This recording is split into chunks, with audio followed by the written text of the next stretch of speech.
खुलुमबाय गोजोन फुंबिलिनि गासैबो बड'लेण्ड बुब्लिनि अनसायगिरिफोरखौ बरायग्रोबाय।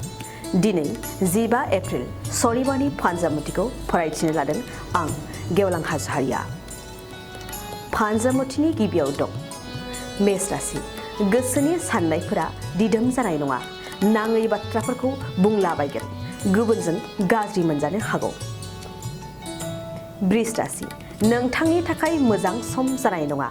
जायखिजाया खामानियावनो हेंथा फैगोन। नोंनि थांखिखौ नखरा बेरेखा खालामगोन। मिथुन राशि। दिनै नोंथाङा दुखुजों समखौ बारहोनांगोन। बायदिसिना जेंनाफोरखौ गोसोखांनानै दुखु जागोन। दुखु दाहानिफ्राय नोंथाङा बारग'नाय नङा। कर्कट राशि। मोजांसिन सान। हरखाब मोजां खामानिफोर मोनफुंनायनि मिजिं दं। खामानिनि थाखाय गुबुनजों जगाजग खालामगोन। सिंह राशि। मोजां खामानि मावनायनि थाखाय नोंथांनि मुङा जेरावबो गोसारगोन। समाजाव मान मोनगोन। गोसोआव थुलुंगानाया बांसिनगोन।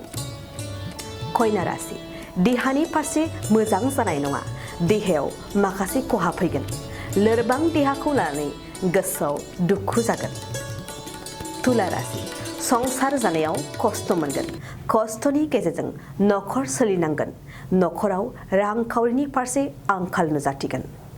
वृश्चिक राशि। नांथाब नाजानायनि गेजेरजों मोजां सोलोंथाइ लानो हागोन। गोजौ सोलोंथाइ मोननानै गोसोआव गोजोननाय फैगोन। धनु राशि। मावनो लानाय खामानियाव नखरा हेंथा होगोन। मोजां खामानि मावनानै दिन्थिब्लाबो नखरा हेफाजाब होनाय नङा। जेरावबो फेलें जागोन। मकर राशि। नखराव गोजोन अनलायनाया जायगा लागोन। नखरनि खौसेथिखौ नुनानै गोसोआव गोजोननाय फैगोन। साननाय हनायफोरा साबसिन। कुम्भ राशि। सिरि सिरियै गोसो खामग्लिगोन। गोसोनि बाथ्राफोरखौ गुबुननि सिगाङाव फोरमायनो हानाय नङा। हारसिङै दुखु जागोन। मीन राशि।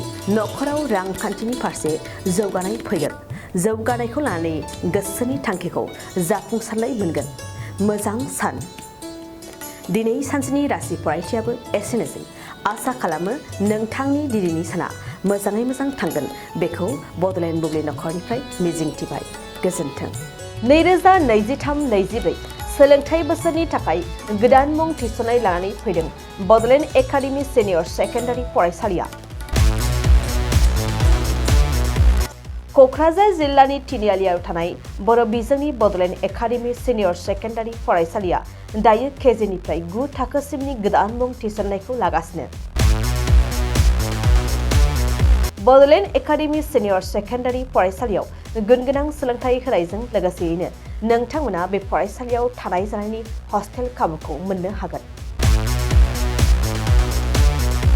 बेजों लोगोसेयैनो बे फरायसालियाव एक्सट्रा टिउसन आरो इंलिश स्पिकिं कर्सखौबो फरायसाफोरनो होनाय जायो।